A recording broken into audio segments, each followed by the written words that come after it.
प्रकारे हे शरीर काय चीज आहे.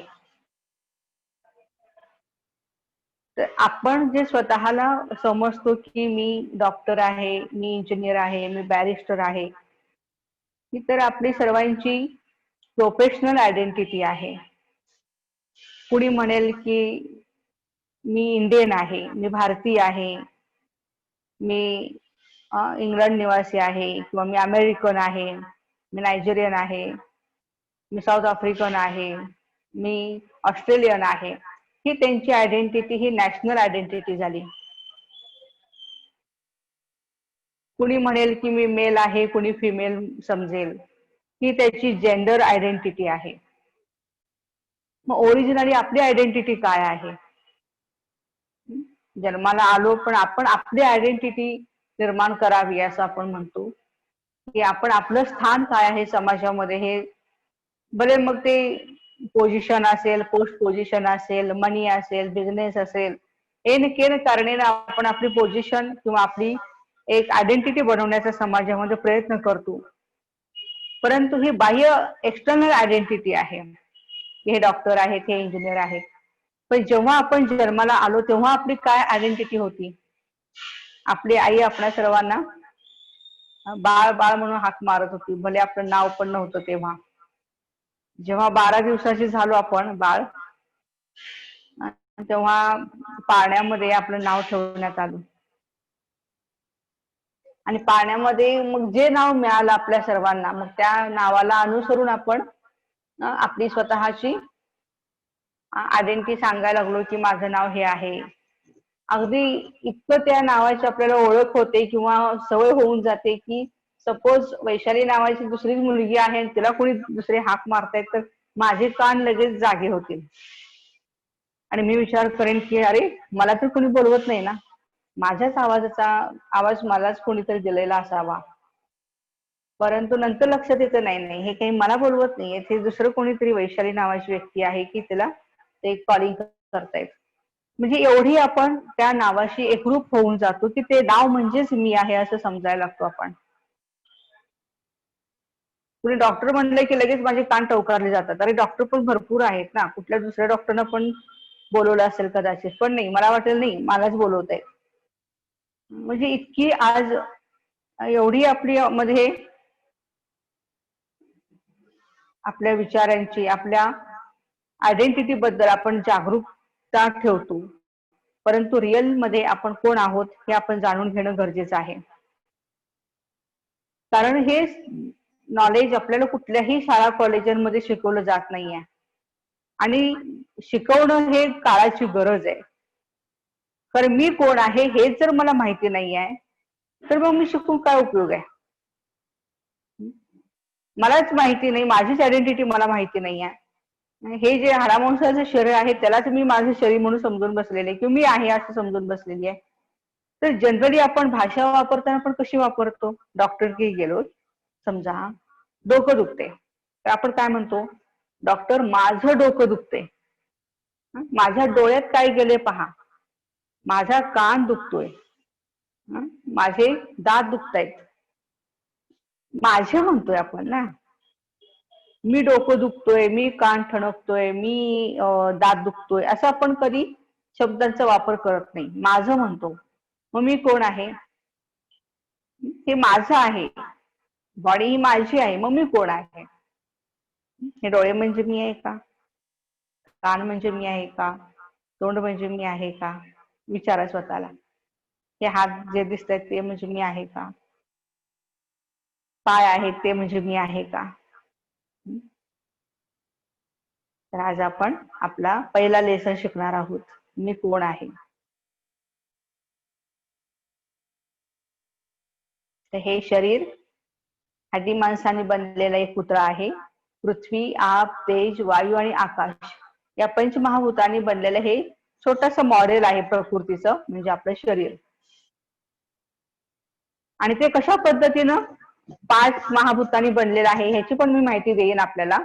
की पृथ्वी या महाभूतापासून, पृथ्वी म्हणजे जडत्व आहे किंवा कठीण आहे. आपल्या शरीरात काय कठीण आहे हो? हाडं आहेत ना मजबूत, हाडं बनलेले पृथ्वी या महाभूतापासून. पृथ्वी आप, पाणी या महाभूतापासून काय बनलेलं आहे? ब्लड.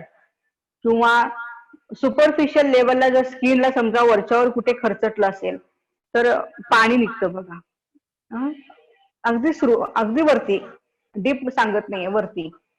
तर ते एक प्लाझ्मा असतो आपला, पाणी आहे. प्रत्येक सेल्सना याची गरज आहे शरीरामध्ये. पृथ्वी आप तेज, तेज म्हणजे अग्नी आहे. आता कोणता अग्नी आहे हो? जाठराग्नी आहे ना आपल्या शरीरामध्ये. तो जाठराग्नी ठीक असेल तर तुमची प्रकृती ठीक राहते, पण जाठराग्नीच मंदावला तर प्रकृती सुद्धा आपली काही काम करत नाही ना. तर अशा प्रकारे एकंदरीत पृथ्वी आप तेज वायू, वायूचं तत्व तर माहिती आहे आपल्याला. ऑक्सिजन घेतो आपण, कार्बन डायऑक्साईड सोडतो. वायू तत्व आपल्या शरीरामध्ये काम करत राहतं. आणि आकाश, आकाश म्हणजे पोलार, पोकळी. जसं तोंड पण काय आहे? आकाशच आहे ना, पोलार आहे ना ते. म्हणून आकाशवाणी, सांगली केंद्र आकाशवाणी, सातारा केंद्र, रत्नागिरी केंद्र, पुणे, मुंबई केंद्र असं आपण ऐकतो आकाशवाणी. पण आपणास हे माहित आहे का की प्रत्येकाची आपली आपली स्वतःची एक पर्सनल आकाशवाणी केंद्र आहे. त्या आकाशवाणी केंद्रावरती किती सिलेक्टेड प्रोग्राम्स होतात ना. आणि आपल्या आकाशवाणी केंद्रावर कसले प्रोग्राम होतात हे आपण चेक करूया. तर आपल्या शरीरामध्ये ज्या सेल्स आहेत त्या सुद्धा पोकळ आहेत. तर आकाश तत्वाने व्यापलेले आहेत. तर पंचमहाभूतांनी बनलेलं हे आपलं शरीर आहे जे जड आहे. परंतु या शरीराला चालवणारी मी एक चैतन्य शक्ती, प्रकाशपुंज आत्मा आहे. योगेश भाई, आपण चित्र दाखवायला लागलंय का? तर ती आत्मा, ती शक्ती कोण आहे? कारण जेव्हा स्कूलमध्ये आम्ही शिकलो, सर म्हणायचे जरा बुद्धीचा वापर कर, तुला काही मन बिन आहे की नाही, तुला काही डोकं आहे की नाही. आता डोकं तर दिसतेच आहे, तरी सुद्धा माणूस काय बोलायचा? तुला डोकं आहे की नाही, तुला मस्तक आहे की नाही, डोक्याचा भाग आहे की नाही. आता डोकं म्हणजे बुद्धी. ह्या सर्वच गोष्टींचा जेव्हा आम्ही अभ्यास करत गेलो सायंटिफिकली, तेव्हा समजले की नाही, अरे बुद्धी हा भाग वेगळा आहे, मेंदू तर प्रत्येकाचा हा वेगवेगळा आहे. दिसायला तर सगळ्यांची एकसारखी दिसते, मेंदूचा रचना जी आहे ती एकसारखी आहे, सेम स्ट्रक्चर आहे आपलं, परंतु वापरण्याचा भाग जो आहे त्याला बुद्धी म्हणतो आपण. तर आता आपण बघूया की मी कोण आहे. मी एक चैतन्य शक्ती, प्रकाश पुंज आत्मा आहे. पॉइंट ऑफ लाईट, एक एनर्जी आहे. ज्योती स्वरूप मी आत्मा आहे.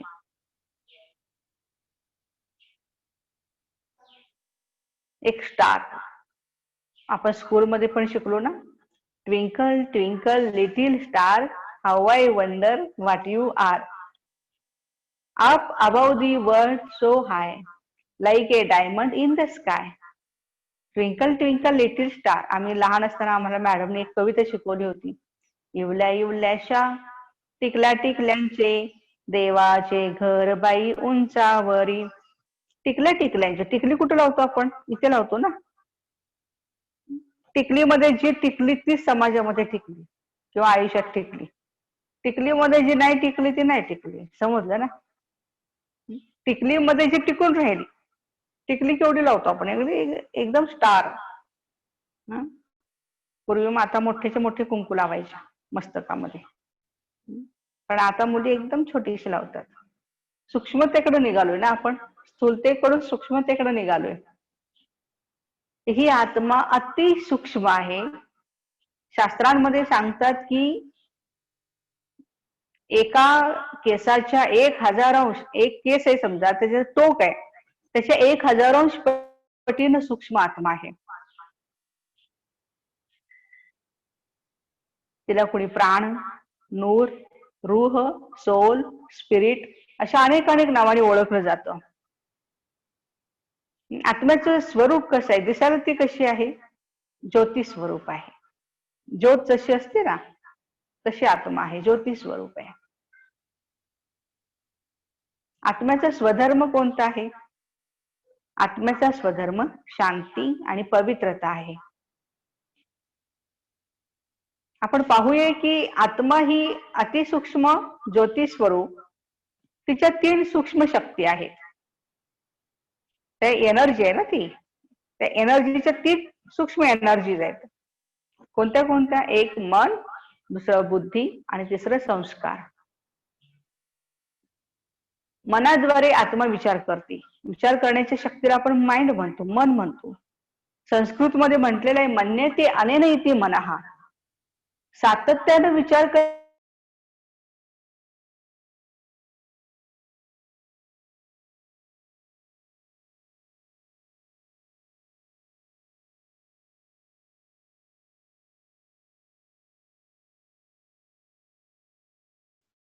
बहिणाबाई चौधरींची पण एक छोटीशी कविता आपण ऐकलेली असेल सर्वांनी. मन वढाय वढाय उभ्या पिकातल ढोर, किती हाकला हाकला फिरी येत पिकावर. आम्ही मॅडमना म्हणलं, मॅडम मन कुठे आहे? त्या म्हणजे डोक्यात आहे, डोक्यात. आता डोक्यात नेमकं कुठं? मेडिकल सायन्सला आल्यानंतर सरांना विचारलं, डोक्यात मन आहे असं म्हणतात, कुठं दिसत नाही ते. तुम्ही ब्रेनचं स्ट्रक्चर शिकवलं आम्हाला, स्कल दाखवली, कवटी दाखवली. अभ्यास करत असताना हॉस्टेलवर मला आठवते, आमच्या बेडवरती सगळी ही कवटी, सगळी हाडं पडलेली असायची अशी. आम्ही अजिबात घाबरत नव्हतो, कारण अभ्यास असायचा ना तो, अनाटॉमी होती ती. कधी सुद्धा घाबरू नये, बापरे हाडं सगळी, सगळीकडे हाडच हाडं पडलेले असायचे, पण अभ्यास होता तो आमचा. तर एकंदरीत परमात्मा सांगतात की बच्चे, हे शरीर जे आहे तुमचं, ते एक तुम्हाला मिळालेलं व्हेइकल आहे, एक साधन आहे. ते साधन जे आहे ते कार्य करण्यासाठी मिळालेलं आहे. तर मन ही अतिसूक्ष्म एनर्जी आहे. मनाचा वेग किती सुपर फास्ट वेग आहे, साऊंडच्या वेगापेक्षा सुद्धा.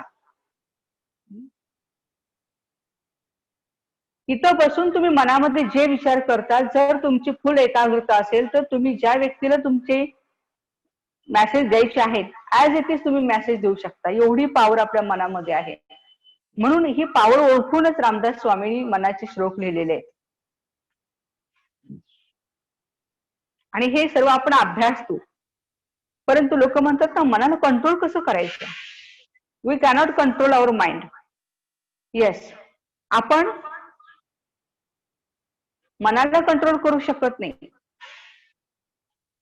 परंतु आपल्यामध्ये ती पॉवर आहे मनाला निगेटिव्ह पासून पॉझिटिव्ह कडे डायव्हर्ट करण्याची. विचार करण्याचं थांबवू शकत नाही आपण. काही म्हणतात ना, योगा हा चित्तवृत्ती निरोधा हा.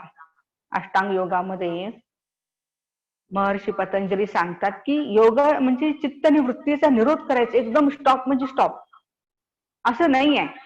जसं एखादा बेबी आहे, त्या बेबीला खेळायलाच आवडेल हो, त्याचं ते काम करतच राहतं.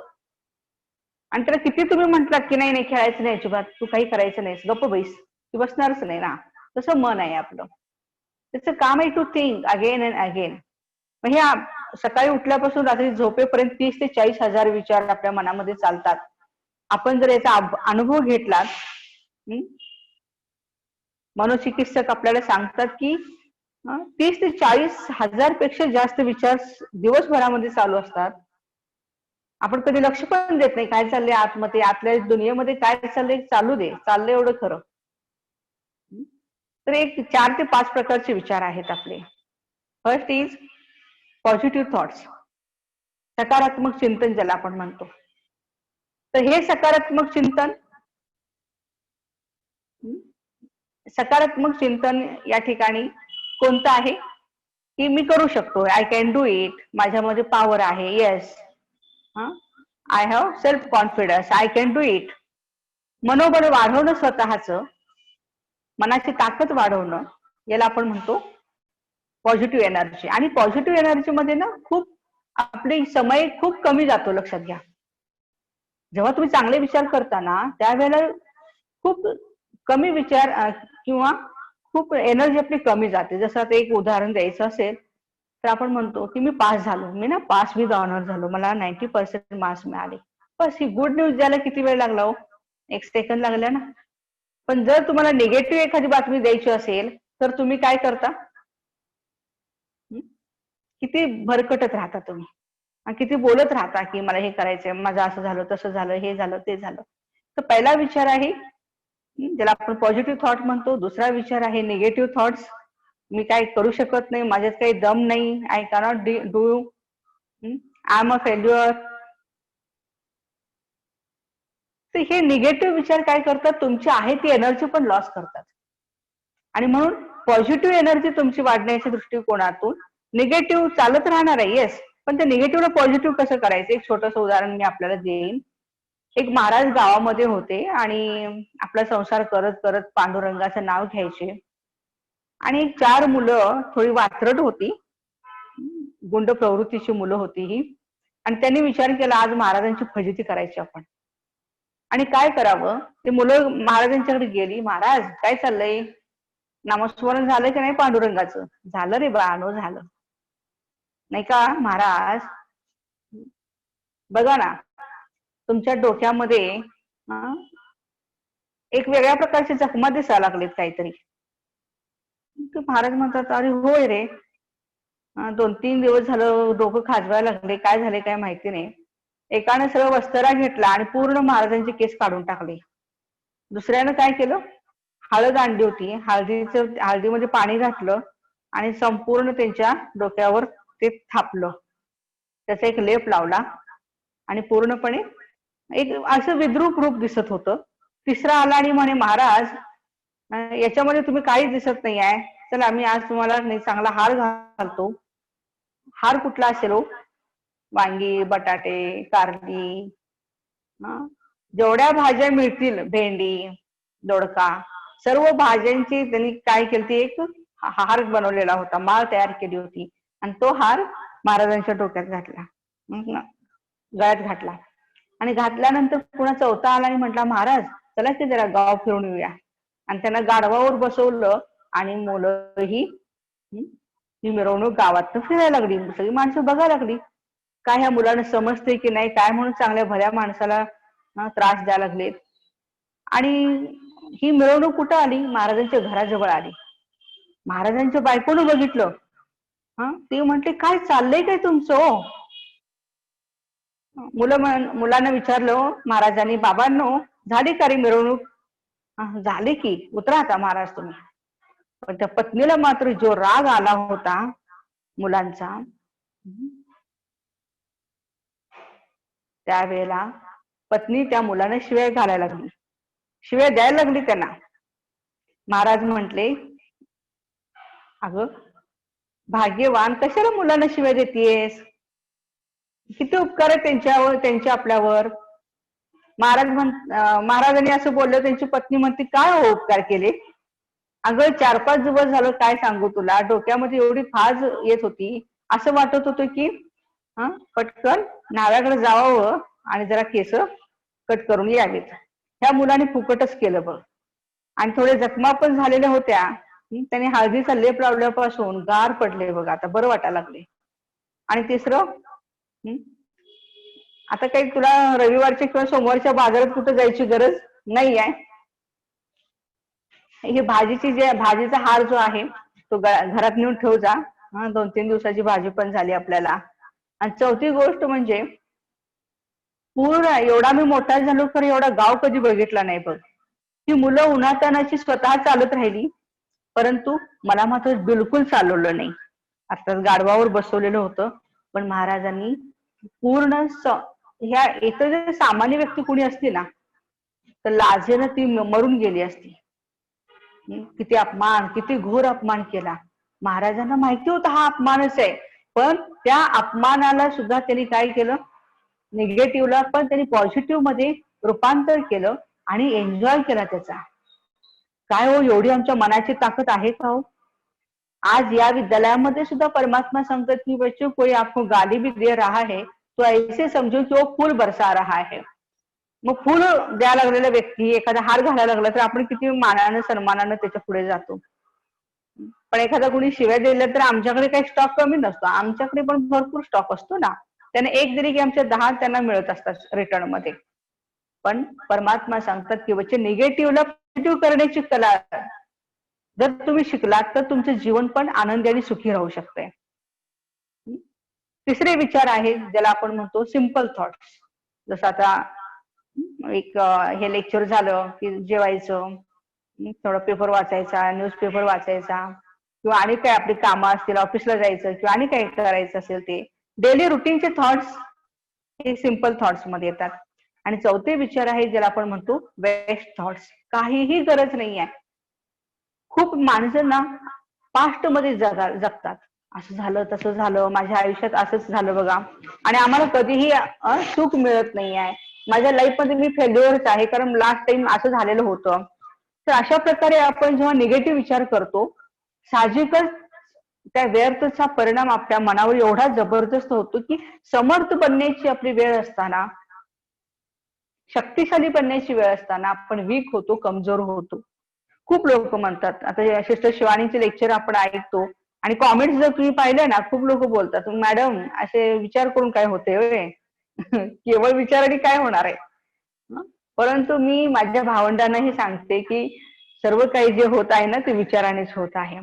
कारण पहिली गोष्ट, युद्ध जे होतं बाहेर नंतर होतं, पण आतमध्ये इथं इथं पहिल्यांदा युद्ध होतं. इथलं युद्ध पुन्हा इथे बाहेर पडतं, इथे बाहेर पडतं, हातातून बाहेर पडतं. म्हणून पॉझिटिव्ह एनर्जी कशी आहे, त्या पॉझिटिव्हचं एक उदाहरण मी आपल्या पुढे सांगते की गावामध्ये, शहरामध्ये एका मेन रस्त्यावरतीच, मेन हायवे वरतीच एक खूप मोठा दगड येऊन पडलेला होता आणि त्याच्यामुळे वाहतुकीला अडथळा होत होता. एक 4 दिवस गेले. त्यावेळेला त्यांच्या राज्याच्या राजानं पाहिलं की अरे किती दिवस झाला हा तसाच पडलेला आहे, हा दगड कुणी हलवत नाही आहे. आणि मग त्याने एक अनाउन्समेंट केली, कोणती, जो कुणी हा दगड हलवेल त्याला माझा अर्ध राज्य बक्षीस. मग काय, कोल्हापूरचे तालमीतले पैलवान मी म्हणत सगळे आले तिथे. अर्थात तुम्ही आपापल्या शहरातले तालमीतले पैलवान पकडा. एकालाही तो दगड हलला नाही. आणि एक काठी पैलवान आला, अगदीच अशक्त असा व्यक्ती आला आणि तो म्हटला, आय कॅन ट्राय, मी प्रयत्न करू शकतो. सगळी लोक लागली हसायला. पैलवानांना जमलं नाही, तुला काय जमणार आहे हे. परंतु तो व्यक्ती तिथे गेला, त्याचा मित्र त्याच्या कानात काहीतरी पुटपुटला आणि एवढी जबरदस्त शक्ती त्याच्यामध्ये आली की त्या शक्तीने त्याने तो दगड पुश केला. जसा दगड पुश केला, सर्वांनी टाळ्या वाजवायला सुरुवात केली. राजाने विचारलं की अरे हे कसं काय शक्य झालं तुला. त्यावेळेला तो व्यक्ती सांगतो, माझा मित्र माझ्या कानात बोलला, तुम एक राजपूत हो और राजपूत हमेशा विजयी होते हैं, राजपूत कभी हार नहीं खा सकता है. बस एवढ्या या 2 वाक्याने माझ्यामध्ये एनर्जी आली की त्या एनर्जीने मी काय केलं, तो दगड पुश केला. तर कुठे शक्तीपेक्षा कधी कधी युक्तीची पण खूप आवश्यकता असते आणि ती युक्ती आपल्याला काम करते. ज्या व्यक्तीला, ज्या छोट्या मुलाला सांगितलं हॉटेलमध्ये की तू कुठलं काम करू शकत नाहीयेस, तुला साधं हे कबशी धुवून ठेव म्हणून सांगितलं तर तू ती फोडून टाकलीस, आयुष्यात तू कधी सक्सेसफुल होणार नाहीस. असं म्हणून ज्या वेळेला मालकानं त्याला 2 थप्पड मारून बाहेर काढलं, तेव्हा त्या मुलानं खुणगाठ बांधली, काय वाटेल ती होऊ दे, मी एवढी मेहनत करेन, एवढी मी मेहनत करेन की तुझ्यापेक्षा पण चांगले हॉटेल मी बांधून ठेवेन. आज 5 हॉटेलचा मोठा मालक आहे हा मुलगा. कधी कधी निगेटिव्ह गोष्टीतून सुद्धा आपण इन्स्पायर होऊ शकतो. आपली एनर्जी आपण पॉझिटिव्ह कडे डायव्हर्ट करू शकतो आणि हेच या विद्यालयामध्ये आपल्या सर्वांना शिकायला मिळेल. आणि म्हणून आपल्यामध्ये एनर्जी आहे बांधवानो, फक्त आपण त्याचा वापर करूया. तर मनाचं काम आहे टू थिंक अँड थिंक, फक्त विचार करत राहणे. बुद्धीचं काम आहे निर्णय घेणे, योग्य अयोग्य. जसं मन, अंतर्मन, बाह्य मन म्हणतो आपण, ही दोन्ही मन काय करतात, ही दोन्ही मन आपापली बाजू मांडत असतात. परंतु बुद्धी जर शांत आणि स्थिर, मध्ये बरोबर पॉइंट दाखवलेला रेड कलरचा, तर बुद्धी जर तुमची शांत स्थिर असेल तर अर्थातच तुमचा निर्णय पण योग्य होणार आहे. जसं जजमेंट आहे, जज काय करतात, शांतपणे दोघांचं म्हणणं ऐकून घेतात आणि मग निर्णय देतात ना. पण बुद्धी जर हालचालमध्ये असेल, जसं पाणी आहे, शुद्ध आहे, स्वच्छ आहे, शांत आहे नदीचं पाणी, त्यामध्ये तुम्ही तुमचं प्रतिबिंब पाहू शकता. तद्वतच जर आपली बुद्धी शांत असेल, स्थिर असेल, हालचालमध्ये नसेल, तर ती निर्णय पण योग्य घेते पहा. आज परमपिता परमात्मा सांगतात की श्री लक्ष्मी श्री नारायण यांची बुद्धी एवढी शार्प होती की त्यांना निर्णय घेण्यासाठी किंवा एखाद्या राज्यातला एखादा पॉइंट त्याच्यावर निर्णय घेण्यासाठी दुसऱ्या कुठल्याही वजीराची आवश्यकता नसेल. ते दोघेही आपापसामध्ये विचार विनिमय करून त्याच्यावर निर्णय घ्यायचे.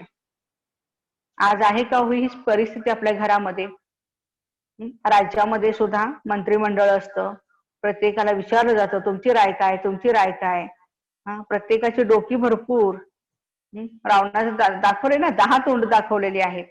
प्रत्येक जण आपला विचार कसा प्रॅक्टिकल मध्ये येईल आणि मीच कसा श्रेष्ठ आहे, मीच कसा ग्रेट आहे हे सिद्ध करण्याचा प्रयत्न करत असतो. पण बुद्धीचं काम आहे निर्णय घेणे. ज्या वेळेला आपण मेडिटेशन करायला लागतो त्यावेळेला बुद्धी आपली शांत होत जाते आणि ती सत्सद विवेक बुद्धी म्हणतो ना आपण, देवा मला दुसरं काही देऊ नकोस. सत्सद विवेक बुद्धी ज्याच्याकडे आहे, सत्य काय आहे असत्य काय आहे हे ओळखण्याची ज्याची बुद्धी आहे, ती व्यक्ती अर्थातच आपल्या जीवनामध्ये निर्णय चांगले घेईल, येणाऱ्या सर्व परिस्थितींचा मुकाबला, सामना आनंदानं, खुशीनं आणि शक्तिशाली बनून ती करू शकेल. बुद्धीचं काम जजमेंट आहे आणि बुद्धी म्हणजे मेंदू नाही आहे हे लक्षात घ्या. आपण किती पण आणि काही काही खा, मेंदू तुमचा, बुद्धी ही आत्म्याची शक्ती तो वापरतो त्यावेळेला ती निर्णय पण योग्य घ्यायला शकते. ओके. तिसरा आहे संस्कार. आत्म्याने केलेले कर्म, त्याचा वारंवार उमटलेला ठसा म्हणजे हे आपले संस्कार आहेत. जसं 5 पांडवांपैकी भीम असा जेवणाचा संस्कार होता की रात्री लाईट जरी, आता त्या काळात लाईट नसेल, परंतु अंधारामध्ये सुद्धा, उजेड नसताना सुद्धा व्यवस्थित तो जेवायचा. बाकीचे सगळे पांडव म्हणायचे कसं काय रे तुला जमतं? म्हणे अभ्यास आहे माझा हा. तेच तेच तेच कर्म वारंवार करत राहिल्यामुळे त्याचा एक पक्का संस्कार बनतो. तर आत्म्याचे ओरिजिनल एक 5 संस्कार आहेत. पहिली गोष्ट म्हणजे पूर्वजन्माचे आपले संस्कार आहेत. काही मुलं आपण पाहतो की तबला वाजवतायत, अगदी 1-2 वर्षाचाच मुलगा आहे, तबला मोठा आहे तो छोटा आहे, त्या तबल्याच्या पुढे सुद्धा त्या तबल्याची जेवढी उंची आहे तेवढी पण या बाळाची नाही, पण तबला काय सुंदर वाजवतो. लहान लहान मुलं, आज कौटिल्यसारखी अशी मुलं आहेत की ते एवढी ब्रिलियंट आहेत की त्यांना गुरु म्हटलं गेलेलं आहे, गुगल गुरुपेक्षाही श्रेष्ठ गुरु मानलेला आहे. अशी छोटी बाळं आहेत. कुठलाही प्रश्न विचारा जगाच्या पाठीवरचा, ते मुलं छान उत्तर देतात. अर्थात हे पूर्वजन्माचे संस्कार हे आत्मे घेऊन आलेले आहेत. लहान असतानाच काही डान्सिंगची कोचिंगची क्लासेस नाहीत, कुठे काय नाही, तरी पण डान्स खूप छान करतात मुलं. काही गणितामध्ये तज्ञ असतात, छोटीच बाळं आहेत पण गणितात खूप हुशार असतात. अर्थातच हे पूर्वजन्माचे संस्कार घेऊन आलेले आत्मा आहे. दुसरे संस्कार आहेत की ज्याला आपण हेरिडेटरी संस्कार म्हणतो, आपल्या मातपित्यांच्याकडून मिळालेले संस्कार. फॉर एक्झाम्पल, लौकिक मध्ये आई टीचर आहे माझी आणि ती बाहेर लेक्चर पण द्यायची. लेक्चरसाठी तिचं जे स्टेज डेअरिंग आहे किंवा अभ्यास करण्याची कला आहे, तर ती थोडी माझ्यामध्ये उतरली. आणि लहानपणापासून अगदी वयाच्या, मला आठवतंय की 12-13व्या वर्षीच मी पहिलं भाषण स्वामी विवेकानंदांच्या वरती केलेलं होतं आणि त्याला पहिलं बक्षीस पण घेऊन आले होते. तर हे जे संस्कार आहेत तर ते मातपित्यांच्याकडून किंवा आपल्या परिवाराकडून मिळालेले हे संस्कार आहेत. तिसरे जर आपण संस्कार म्हणूया की अनादी संस्कार आहेत आपले. आता अनादी संस्कार कोणते घेऊन आलोत आपण? आत्म्याचे असे ओरिजिनल संस्कार कुठले आहेत का? तर पहिली गोष्ट आहे, आत्मा ही ज्ञान स्वरूप आहे. ज्ञान न ही ज्ञानेन सदृशम पवित्रमिह विद्यते असं म्हणतो ना आपण. तर ज्ञानाचे संस्कार कोणते आहेत? एक साधे उदाहरण घ्या आपण. एखादी गाडी फोर व्हीलर जरी आली तरी मुलांना एक क्युरियोसिटी असते की कशी गाडी आहे, काय आहे, चल बघूया जरा, ऍव्हरेज काय आहे या गाडीचं, मला शिकायची ही गाडी. म्हणजे नवीन एखादी कोणती पण वस्तू बाजारात येऊ दे, त्या वस्तूबद्दल एक जाणून घेण्याची आपली एक क्युरियोसिटी असते. ज्ञान प्राप्त करण्याची आत्म्याची ओरिजिनलच ही एक कला आहे. जसं आपल्या शरीराला अन्न, वस्त्र आणि निवारा ह्या 3 गोष्टींची गरज आहे, तशीच आपल्या बुद्धीची आवश्यकता आहे ज्ञान. जेवढी बुद्धी ज्ञानाने प्रगल्भ होते तेवढी ती बुद्धी शांत आणि स्थिर होते.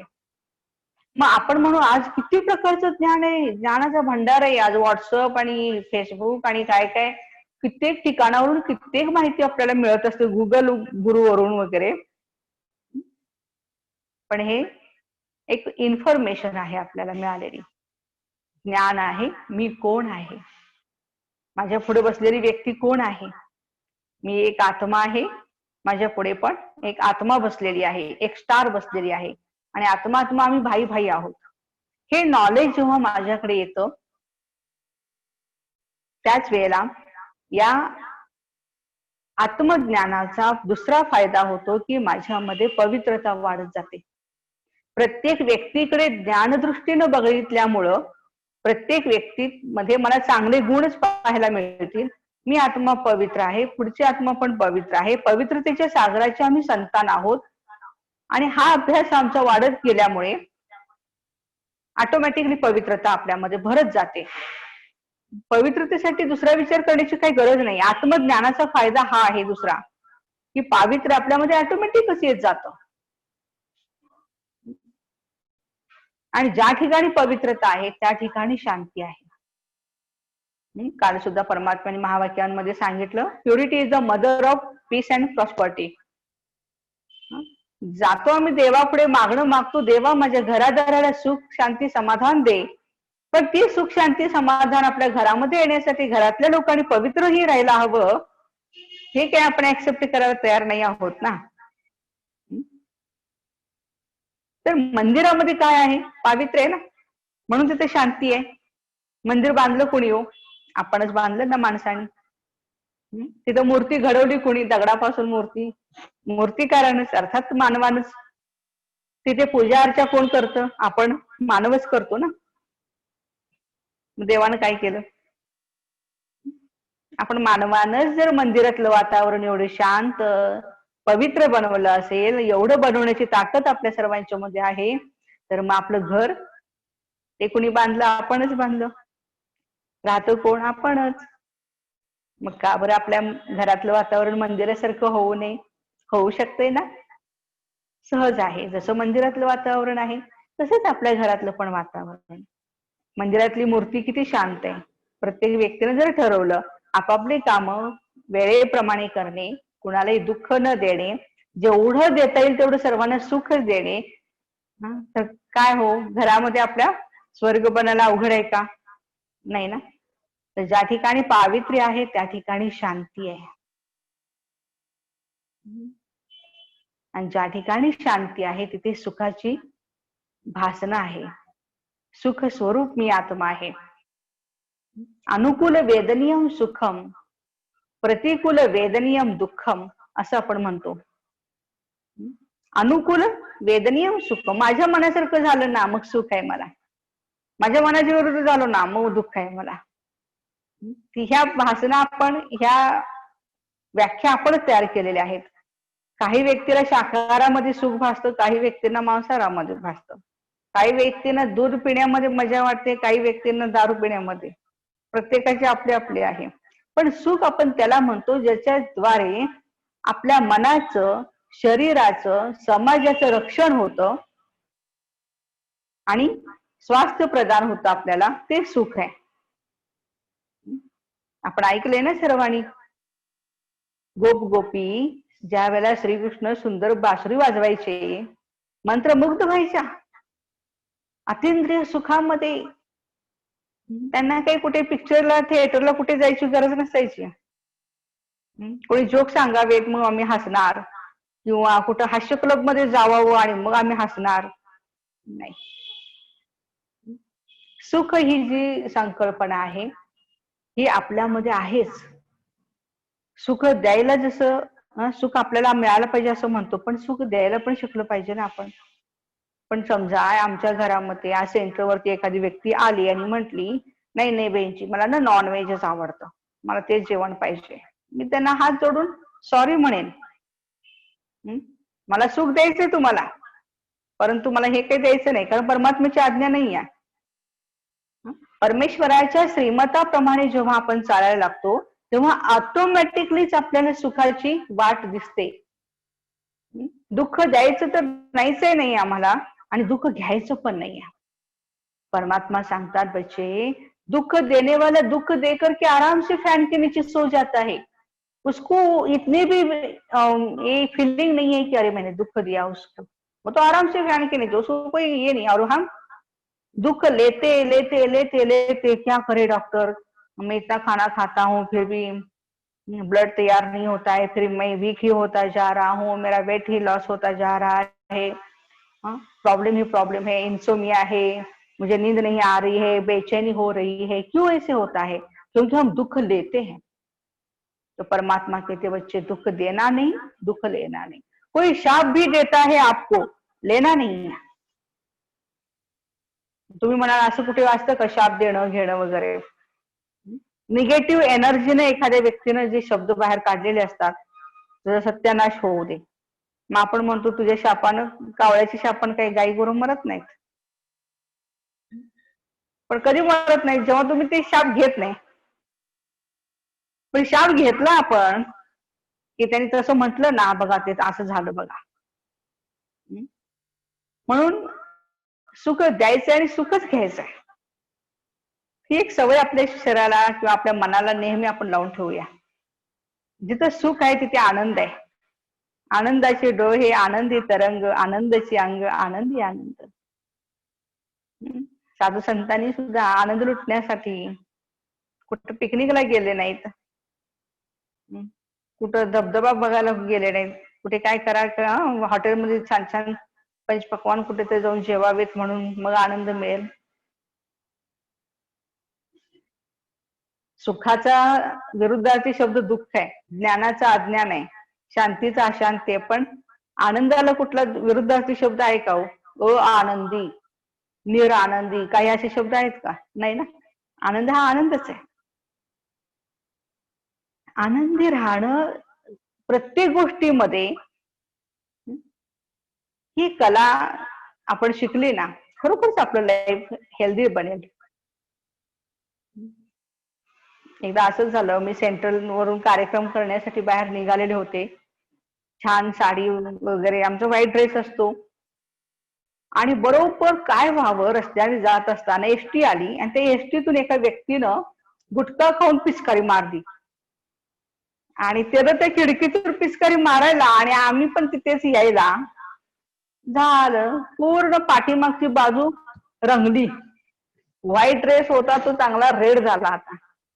आता मला तरी मॉबला लेक्चर द्यायचं आहे, मोठा कार्यक्रम आहे, जायचं होतं, आणि अधिकारी वगैरे फोनवर फोन करत होते, बेंच कधी येत आहे, जवळजवळ 2000 महिला एकत्र आलेल्या आहेत आणि तुम्ही यायला पाहिजे. आता हे मी काय करू शकत होते? आता त्या गुटखा खाणाऱ्याला शिव्या देऊन तर काही उपयोग नव्हता. त्यानं त्याचं काम केलं, आता मला माझं काम करायचंय. ऑफिसमध्ये गेल्यानंतर जिथं कार्यक्रम होता त्या ठिकाणी गेल्यानंतर पूर्ण जिथं घाण झालेलं होतं ते सगळं वॉश केलं, स्वच्छ केलं. 5 मिनिटं फॅनच्या खाली थोडं बसले, सुकवलं जरा, चला द्या लेक्चर आता. पण तिथंच जर मी माझी अवस्था मनाची जर डाऊन केली असती की आता मी कसं लेक्चर देणार, एवढी लोक आहेत पुढे, आणि हे घाण ड्रेस चेंज करायला तर कुठेच वाव नाही आहे, नाही का? पु ल देशपांडे यांना सुद्धा सकाळी मॉर्निंग वॉकला निघालेले होते, आणि वरून काही तर डोक्यात पडलं त्यांच्या. पडलं म्हणून त्यांनी बघितलं हात लावून, अरे हे तर बेसन नाही पिठलं दिसतंय. वर बघितलं तर ज्या मातेनं टाकलेलं होतं त्या मातेनं सॉरी म्हटली पटकन, माफ करा मी बघितलं नाही तुम्हाला. पु ल देशपांडे हसले आणि म्हटले की अहो ताई, पिठलं टाकलंय जरा भाकरी पण टाकायची म्हणजे माझं जेवणच होऊन जाईल बघा. अर्थातच ती खूप लाजेनं ओशाळली, सॉरी म्हटली, पुन्हा अशी चूक होणार नाही. आहे ह्या निगेटिव्ह एनर्जी मध्ये, निगेटिव्ह वातावरणामध्ये पॉझिटिव्ह घेऊन आपल्यालाच राहायचं आहे, आपल्यालाच जीवन जगायचंय, आपल्यालाच खुशी वाढवायची आहे, आनंद लुटायचा आहे, प्रत्येक क्षणाचा आनंद लुटायचा आहे. चहा दिलाय तुमच्या पत्नीने, वा वा काय सुंदर झालाय, काय टेस्टी, अरे चहाच प्यायचाय ना. इकडे पेपर वाचत तुम्ही चहा प्यायला लागलाय तर त्या चहाची काही किंमतच नाही ना. पण तोच चहा जर तुम्ही आनंदाने जर हे केलात, एन्जॉय केलात, प्रत्येक गोष्टीमध्ये मला कसं एन्जॉय करता येईल, आनंद लुटता येईल, फुलपाखराकडून शिकूया ना आपण. द लाईफ स्पॅन ऑफ दिस हे जे फुलपाखरू आहे याचं काय आहे लाईफ स्पॅन, फक्त आणि फक्त 14 दिवस आहे. The life span of butterfly is only 14 days. पण त्या 14 दिवसामध्ये किती आनंद लुटतं ते. आज एखाद्या वृद्ध व्यक्तीच्या पुढे सुद्धा बटरफ्लाय आलं तर तो व्यक्ती सुद्धा असं त्याला पकडायलाच जाईल, अरे अरे अरे अरे किती छान आले, किती छान आले. तो सुद्धा तरुण होईल ना त्या बटरफ्लायला बघितल्यानंतर. आज आपल्याला बघितल्यानंतर खुश होतात का लोक? किती छान व्यक्ती आहे ही, बस यांना बघितलं की समाधान होते बघा. आणि फक्त 14 दिवस, आजपासून आपल्याला 14 दिवसच मिळालेत आपल्या लाईफ मध्ये, असं समजून जर आपण एक सेकंडचा एन्जॉय करत राहिलो ना, खरंच आपण आयुष्य जगलो. आनंद ही आपल्या आत्म्याची ओरिजिनल स्टेज आहे. त्याला दुःखी कष्टी व्हायला, नाराज व्हायला, खिन्न राहायला अजिबात आवडत नाही. नंतर आहे आत्म्याची शक्ती प्रेम. Love is the tonic of life म्हटलेलं आहे. प्रेम अर्थात ही अशी ही भावना आहे, त्या प्रेमामध्ये त्याग आहे, सॅक्रिफाईस आहे. आजकाल तर काय या विषयावरती बोलू तितकं कमी आहे, परंतु एवढंच आपण बघूया की कॉलेज लाईफ मध्ये सुद्धा आज इतकी मुलं नको ते, हे याला प्रेम म्हणता येत नाही. पहा, ही एक वासना आहे. जिथं शरीराचं आकर्षण आहे ती वासना आहे, पण जिथं मनाचं आकर्षण आहे, आत्म्याचं आकर्षण आहे, गुणांचं, दिव्य गुणांचं आकर्षण आहे, ते खरं प्रेम आहे. एखाद्या वीर जवानाचं प्रेम भारत मातेवर नाहीये का हो? बाळाचं आईवरती प्रेम नाही का? आईचं बाळावरती प्रेम नाहीये का? बहिणीचं भावावर प्रेम नाहीये का? भावाचं बहिणीवर नाहीये का? पिता पुत्राचं प्रेम नाहीये का? गुरु आणि शिष्याचं प्रेम नाहीये का? हे आहे ना, हे शुद्ध प्रेम आहे ना, हे प्रेम आहे. पण आज या प्रेमाची भाषाच काही वेगळी झाली. आय लव्ह यू म्हटलं की विषय संपला. आणि एकतर्फी प्रेमातून होणाऱ्या अनेक घटना आपण पाहत आहोत. आज ऍसिड जे मुलींच्या चेहऱ्यावरती मारलं जातं, ऍसिड केसेस होतात. तू माझे नाही आहेस तर कुणाचीच नाही आहेस. अरे वरनं काही येताना काही परमेश्वरानं पाठवून दिलं होतं काय, आणि तुझ्या बरोबरच की तुझीच आहे म्हणून? हे प्रत्येकाच्या मनाचे आपले आपले खेळ आहेत. आणि जर शुद्ध प्रेम असेल तर त्या प्रेमासाठी सॅक्रिफाईस करण्याची, त्याग करण्याची पण ताकद असते. आणि म्हणून प्रेम स्वच्छ देणं आहे, देणाही लेना आहे. नाही मला माझ्याशी कोणीतरी प्रेमाने बोललं पाहिजे, प्रेमाने गप्पा मारल्या पाहिजेत, ओके, पण तू पण प्रेम दे ना दुसऱ्यांना. ईर्ष्या, द्वेष, घृणा, नफरत हे व्हायरसेस आहेत ना. हे व्हायरसेस आपण आपल्या हृदयातून काढून टाकूया आणि प्रेमाने आपल्या हृदयाला सॅनिटाईज करूया ना. आणि सातवी शक्ती, सातवा गुण आहे माझा शक्ती.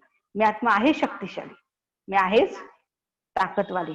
थोडं जरी शरीर माझं कमजोर झालं की मी दवाखान्यात जाते आणि पटकन औषध घेते, लगेच सलाईन घेते, लगेच ब्लड पाहिजे असेल तर ब्लडची पूर्तता करते. हे सगळं आपण आपल्या शरीरासाठी करतो, पण आत्म्यासाठी? आत्मा एवढी, आज मन एवढं कमजोर होत निघाले, दुबळं होत निघाले. थोडं काय झालं की लगेच चिडचिड चिडचिड होते आपली. कमजोर झाले ना मन, दुबळ झाले ना. चला आता आपल्याला याला शक्तिशाली बनवावं लागेल. त्यासाठी मला हे रिअलाइज करावं लागेल, मी आत्मा आहे, माझा स्वधर्म शांती आहे, बरं, मी आत्मा राहते कुठे या शरीरामध्ये? भ्रुकुटीमध्ये. इथे इतर अर्थात आपल्या मेंदूचा उभा आणि आडवा जर छेद घेतला, लॉन्जिट्युडनल अँड ट्रान्सफर सेक्शन जर घेतला, तर त्याच्या मिड पॉइंटला आत्मा राहते. हायपोथॅलॅमस पिट्युटरी ग्लँड आहे, पीयूषिका ग्रंथी आहे, याच्यामध्ये हायपोथॅलॅमसच्या जवळ एकदम मायनर एक फोसा आहे. दॅट मीन्स अगदी सूक्ष्म असं छिद्र आहे, ज्या ठिकाणी मी आत्मा स्थिर आहे. तिथून मी माझे व्हायब्रेशन्स पाठवत असते. मग इट मे बी पॉझिटिव्ह और निगेटिव्ह. तर जसं कॉम्प्युटर आहे, कॉम्प्युटरच्या आधारे एक प्रोग्रामर काय करतोय, एका रोबोला ऑपरेट करतोय. Like that my brain is like a computer and I am operator. मी कोण आहे? ऑपरेट आहे. आज थोडस मेडिकल सायन्स मध्ये जर आपण बघितलं, पिन लागले हाताला तर आपण काय म्हणतो की त्याचं सेन्सेशन कुठं जातं? मेंदूला जातो आणि मेंदू मग रिस्पॉन्सेस देतो. पण आज आपल्याला हे लक्षात आलेलं आहे की पिन लागली तर ते मेंदूला जातं, मेंदू आपल्या मनाला जाऊन विचारतो असं असं झालेलं आहे, तिथं पिन लागली काय करू? मन सांगतं थांब जरा राजाला जाऊन विचारून येतो, आणि ते मन आपल्या आत्म्याला जाऊन विचारतं आणि आत्मा पटकन निर्णय देते, हात पाठीमागे घ्या. मन सांगतं मेंदूला हात पाठीमागे घ्या, आणि मेंदू मग आपल्या शरीराला कंट्रोल करतो आणि हात पाठीमागे घ्यायला प्रेरणा देतो. अशा प्रकारे आपलं मन जे आहे, मन, बुद्धी आणि संस्कार या तीन गोष्टींनी आपली आत्मा कार्य करत राहते. या तीन एनर्जी आहेत तिच्या. गाडीमध्ये जर ड्रायव्हर नसेल तर गाडी पुढे जाईल का हो? नाही ना. तसंच आपलं शरीर म्हणजे एक व्हेइकल आहे, गाडी आहे, आणि त्या गाडीचा ड्रायव्हर मी आत्मा आहे. या आत्म्याचे अनेक कर्म जशी करेल तशी ती पुण्यात्मा, देवात्मा, महात्मा, आज आपण बघतोय पापात्मा सुद्धा आहेत लोक. पाप करणाऱ्यांना आपण काय म्हणू? पापात्मा म्हणू ना. देवतांना देवात्मा म्हणू. जे भारत देशासाठी ज्यांनी आपल्या जीवाची बाजी लावलेली आहे, प्राण दिलेला आहे, अशा वीर जवानांना हुतात्मा म्हणू आपण. तर अशा प्रकारे हे आत्म्याचे प्रकार आहेत. मग आत्मा आली कुठून? ओरिजिनल तिचं स्थान कोणतं आहे माहितीये का आपल्याला? आपण म्हणतो ना जनरली वरून आलो आणि वरती जायचंय. वरून म्हणजे नेमकं कुठून जायचंय आपल्याला? कुठं जायचंय नेमकं? तर परमात्मा सांगतात की बच्चे, चंद्र, सूर्य, तारांगण याच्याही पलीकडे एक छान दुनिया आहे. त्या दुनियेचं नाव आहे परमधाम. आपण ज्या दुनियेमध्ये राहतो त्या दुनियेला आपण स्थूल वतन म्हणतो, की जिथे अन्न, वस्त्र, निवारा हे आपल्या गरजा भागल्या जातात. ज्या ठिकाणी पृथ्वीवरतीच स्वर्ग आहे, पृथ्वीवरच नरक आहे, कारण देवतांना सुद्धा याची आवश्यकता आहे, अन्न, वस्त्र, निवाऱ्यांची, आणि ह्या आमच्या गरजा इथंच भागतायत, वरती कुठं नाहीये. पण जनरली आपण काय म्हणतो? वरती स्वर्ग आहे. वरती नाहीये. स्वर्गामध्ये राहणारे जे देवी देवता आहेत ते एलिव्हेटेड थॉट्स, उदात्त विचाराचे आहेत. त्यांचं उच्च राहणीमान आहे, उच्च जीवन आहे, उंच जीवन आहे, म्हणून वरती दाखवलेलं आहे. ऍक्च्युली वरती कुठेही स्वर्ग नाहीये, सायन्सनं स्पष्ट केलेलं आहे. तर ही पृथ्वी आहे, याच्या खाली पाताळ आहे म्हणतात. आता कुठे काही शास्त्रांमध्ये सांगितलंय डुक्कर आहे, डुकराच्या दातांवरती, सुळेवरती पृथ्वी आहे वगैरे वगैरे. सायन्स आपल्याला स्पष्ट सांगतं असं काही नाही आहे. तर सूर्य, चंद्र, तारांगण आकाशाच्याही पलीकडे फर्स्ट क्लास दुनिया आहे, ज्या दुनियेला आपण म्हणतो सूक्ष्मवतन. सूक्ष्मवतन मध्ये ब्रह्मा, विष्णू आणि महेश. ब्रह्मापुरीमध्ये ब्रह्मा, विष्णुपुरीमध्ये विष्णू आणि शंकरपुरीमध्ये शंकर, अशा तीन देवता इथे राहतात. तीन सूक्ष्म देवता आहेत, त्यांना हड्डी मांसाचा पुतळा नाही आहे, फक्त एक आकारी हे शरीर आहे, ज्याला आपण एंजल फॉर्म म्हणतो. आपण पाहत आहात, व्हाईट कलर मध्ये दाखवण्यात आलेला आहे, आणि त्याच्याही वरती लाल प्रकाशमान दुनिया दाखवलेली आहे. एक light twinkle twinkle little star, आणि हे स्टार्स अर्थात आत्मा आहे, त्याला आपण सोल वर्ड म्हणतो. स्वीट सायलेन्स होम, शांतीधाम, परमधाम, परलोक, ब्रह्मलोक, महतत्व, शिवपुरी, आत्म्यांची दुनिया, अशी अनेक अनेक नावं आहेत. आपण दोनच नावं लक्षात ठेवूया, एक परमधाम आणि दुसरं शांतीधाम. तर या शांतीधाममध्ये पिता परमात्मा शिव राहत आहे, आणि तिथंच आम्ही तुम्ही राहत होतो. आता ह्या सृष्टीरूपी रंगमंचावर खाली आलेले आहोत. पुन्हा आपल्याला आपल्या घरी जायचं आहे. जायचंय ना की नाही जायचं? एक छोटेशी मी ते एक उदाहरण सांगेन आणि संपवेन आजचा लेसन. तर एक शिवाजी महाराजांचा रोल केलेला एक ऍक्टर असतो आणि खूप सुंदर शिवाजी महाराजांचा रोल तो प्ले करतो आणि स्टेजवरती एकदा नाही, दोनदा नाही, 3 वेळा त्याला वन्स मोर मिळतो आणि ते 3 वन्स मोर इतका तो खुश होतो. अर्थात त्याच्या पूर्ण मनपटलावरती शिवाजी राजे बिंबलेले असतात आणि हा ऍक्टर जेव्हा ड्रेस चेंज करतो, ऍक्टिंग झाली, तो घरी निघतो. शेवटची गाडी असते, बसमध्ये बसतो तो आणि सीट वरती बसताना पण कसा बसतो, जसं राजे बसतात. कंडक्टर येतो आणि बोलतो, तिकीट, तिकीट, तिकीट. हा ऍक्टर बोलतो, तिकीट हा काय प्रकार आहे? कंडक्टर म्हणतो, हा याला तिकीट माहिती नाही, अहो पैसे काढा, पैसे. पुन्हा हा ऍक्टर बोलतो, किती हवेत? जा दिवाणजीकडे आणि हवे तेवढे घ्या. दिवाणजीकडे जा, हवे तेवढे घ्या. थोडीशी आयडिया अर्थात यांना या लागते आणि कंडक्टर थोडीशी गाडी पुढे जाऊ देतो आणि बेल मारतो. बस थांबते. रायगड, रायगड, रायगड. राजे रायगड आलेले, उतरा. त्याला उतरवलं जातं. तो उतरतो आणि मग त्याच्या लक्षात येतं, अरे मी फक्त ऍक्टिंग केलेला तो एक एक हिरो आहे, मी शिवाजी राजा थोडाच आहे. इतकं मी आज मला स्वतःमध्ये मी इतका गेलो, तो तिकीट मागत होता बिचारा, मला तिकीट पण द्यायला, पैसे द्यायला तर आले नाहीत. बस थोड्या वेळाने त्याचा मित्र गाडीवरून येतो आणि त्याला घरी घेऊन जातो, सोडतो घरी त्याला. आज आम्हा तुम्हा सर्वांचीच ही कंडिशन झालेली आहे. मी डॉक्टर आहे, मी इंजिनियर आहे. येस, हा आपल्याला मिळालेला रोल आहे आणि तो रोल आपण चांगल्या पद्धतीने प्ले करत आहोत आणि केलाच पाहिजे.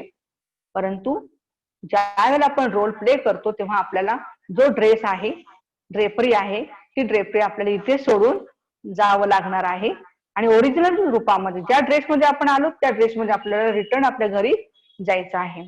तर आपलं घर आहे परमधाम. त्या दुनियेतून आपण इथं आलो, खूप पवित्र शुद्ध होतो, पुन्हा आपल्याला पवित्र आणि शुद्ध बनून आपल्या घरी जायचं आहे. तर हे खूप सुंदर एक स्वामी तिन्ही जगाचा आई विना भिकारी आपण म्हणतो, तर तो परमात्मा शिव आपला मात पिता. चला आपण जाऊया ना परमेश्वराला भेटण्यासाठी.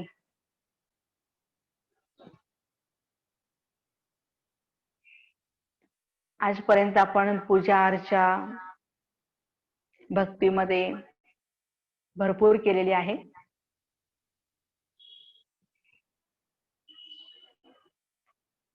अनेक अनेक ठिकाणी जाऊन आपण यात्रा केल्या, परमेश्वराला प्राप्त करून घेण्यासाठी भरपूर प्रयत्न केले, 9 भक्ती केली. आता ईश्वर पिता सांगतात त्या पद्धतीनं आपण त्यांना भेटण्यासाठी जाऊया.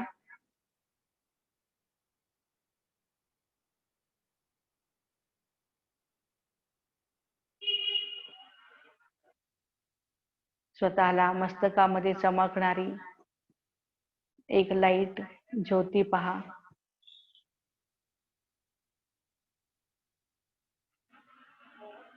मी एक अति सूक्ष्म पॉइंट ऑफ लाईट आत्मा आहे, अजर अमर अविनाशी.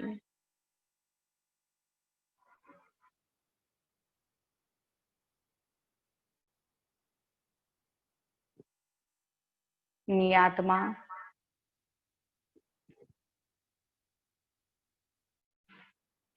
मस्तकाच्या मध्ये चमकत आहे, एक स्पार्किंग डायमंड आहे. ज्या ठिकाणी आपण कुंकुम लावतो तिथे मी आत्मा निवास करते, दोन्ही डोळ्यांनी पाहणारी, कानाने ऐकणारी, मुखाने बोलणारी, सर्वांशी प्रेमाने व्यवहार करणारी. मी एक आत्मा आहे. शरीर जड आहे, मी आत्मा चैतन्य आहे. हे शरीर नाशवंत आहे, मी आत्मा शाश्वत आहे. हे शरीर अग्नीमध्ये जळून राख होतो, मी आत्मा, मला अग्नी जाळू शकत नाही. या शरीराला धारदार शस्त्राने कापू शकतो, पण मला कुणीही कापू शकत नाही. हे शरीर हवेमध्ये सुकू शकतं, मला वारा सुकू शकत नाही. या शरीराला पाण्यामध्ये बुडवू शकतो, पण मी आत्मा पाण्यात बुडू शकत नाही. नैनम छिद्यन्ति शस्त्राणि नैनम दहति पावकः. मी अशी अजर अमर अविनाशी सत्ता आहे, शक्ती आहे. अनुभव करा. हे शरीर एक गाडी आहे, या गाडीचा ड्रायव्हर मी आत्मा आहे.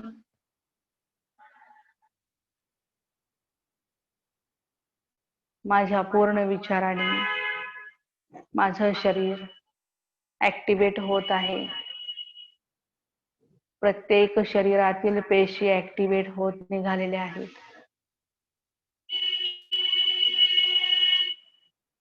माझ्या आत्मबलामुळे माझ्या शरीरामध्ये रोग प्रतिकारक शक्ती वाढत आहे.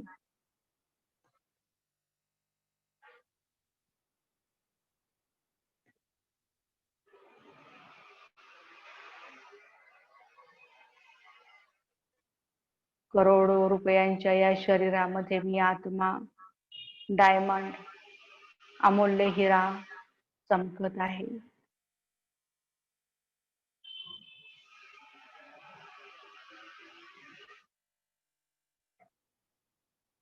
आजपासून आपण हा अनुभव करूया. जेव्हा आपण जेवणार आहोत तेव्हा या शरीररूपी गाडीला पेट्रोल पंपावरती पेट्रोल देत आहोत, हा अनुभव करूया. भोजन अतिशय शांतीने बनवूया आणि शांतीनेच ग्रहण करूया. जेव्हा आपण रेस्टला जाऊ तेव्हा या शरीररूपी गाडीला गॅरेज मध्ये लावण्याचा अभ्यास करूया.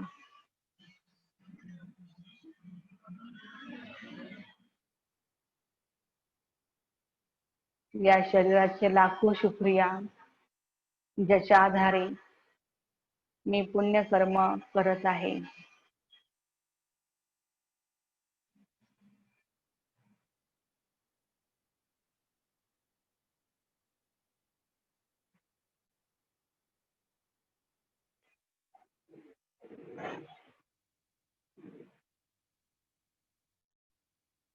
ओम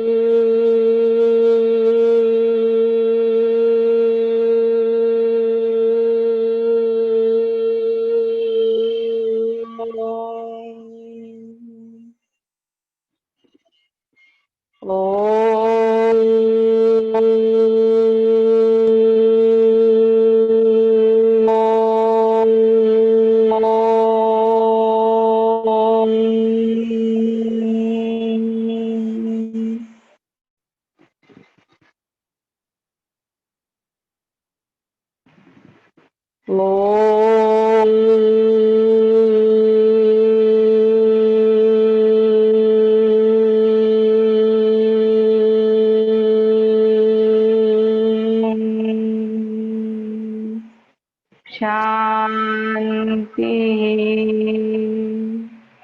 शांति शांति.